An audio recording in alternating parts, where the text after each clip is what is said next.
ദുരിതക്കയത്തിനിടയിൽ പ്രതീക്ഷയുടെ ഉരുക്കുപാലം. ഒരു രാത്രി ഒരു പകൽ, അതിനിടയിൽ പെരുമഴയും.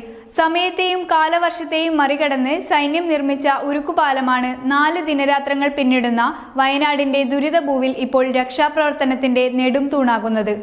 ദുരന്തങ്ങൾക്ക് തോൽപ്പിക്കാൻ കഴിയാത്ത നിശ്ചയദാർഢ്യത്തിന്റെ കരുത്തുമായി ചൂരൽമലയിൽ സൈന്യം നിർമ്മിച്ച ബെയിലി പാലം നാടിന്റെ തന്നെ അഭിമാനമായി മാറുകയാണ്. ഉരുൾപൊട്ടിയൊഴുകിയ പ്രളയജലം ചൂരൽമലയെയും മുണ്ടക്കൈയെയും രണ്ടായി വിഭജിച്ച് കടന്നുപോയപ്പോൾ ഒഴുകിപ്പോയത് ഇരുനാടുകളെയും ബന്ധപ്പെടുത്തുന്ന കോൺക്രീറ്റ് പാലം കൂടിയായിരുന്നു.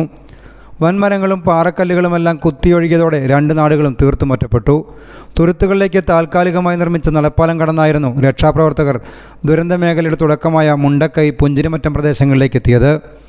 മലമുകളിൽ നിന്നും രക്ഷാപ്രവർത്തകർ താഴേക്ക് മൃതദേഹങ്ങളും മറ്റും എത്തിക്കാൻ ഏറെ പ്രയാസപ്പെട്ടു. താൽക്കാലികമായ മരപ്പാലങ്ങൾ ഓരോ മഴയിലും കുത്തിയൊഴുകിപ്പോകുന്നതിനാൽ ആളുകളെ മറുകര കടത്തുകയെന്നതും ദുഷ്ശ്രമകരമായിരുന്നു. പുഴയ്ക്ക് അക്കരെയുള്ള അട്ടമല നിവാസികളും പാലം തകർന്നതോടെ ഒറ്റപ്പെട്ടിരുന്നു. ഇവർക്കെല്ലാം ആശ്വാസമായാണ് ബെയിലി പാലം യാഥാർത്ഥ്യമായത്. സൈന്യത്തിൻ്റെ ശ്രമകരവും അടിയന്തരവുമായ ദൗത്യത്തിനൊടുവിലാണ് ഇരുകരകളെയും ഒന്നിപ്പിച്ച് പാലം യാഥാർത്ഥ്യമായത്. ഇന്ത്യൻ ആർമിയുടെ മദ്രാസ് എഞ്ചിനീയറിംഗ് ഗ്രൂപ്പാണ് അതിവേഗത്തിൽ പാലം പൂർത്തിയാക്കി രക്ഷാപ്രവർത്തനത്തിന് ഗതിവേഗമേറിയത്. ആർമി മദ്രാസ് എഞ്ചിനീയറിംഗ് ഗ്രൂപ്പിലെ 250 സൈനികരാണ് ബെയിലി പാലം നിർമ്മാണത്തിന് ചുക്കാൻ പിടിച്ചത്. പാലത്തിൻ്റെ ഫാബ്രിക്കേറ്റഡ് ബീമുകളും സാമഗ്രികളും കണ്ണൂർ വിമാനത്താവളം വഴിയാണ് വയനാട്ടിലെത്തിച്ചത്. ഒരു രാവും പകലും പിന്നിട്ട ദൗത്യം വ്യാഴാഴ്ച വൈകിട്ട് 5 പൂർത്തിയായി. കുത്തിയൊഴുകുന്ന മലവെള്ളത്തിന് മുകളിൽ തീർത്ത പാലത്തിലൂടെ മേജർ ജനറൽ വി.ടി. മാത്യുവിൻ്റെ വാഹനവും സൈന്യത്തിൻ്റെ ആദ്യ മെഡിക്കൽ യൂണിറ്റും കടന്നുപോയി സുരക്ഷിതത്വം ഉറപ്പാക്കി.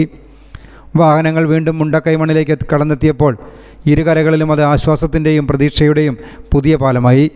ബെയിലി പാലം യാഥാർത്ഥ്യമായതോടെ മുണ്ടക്കൈ മേഖലയിൽ തുടർ രക്ഷാപ്രവർത്തനത്തിനും ഗതിവേഗമേറി. News bureau, Wayanad.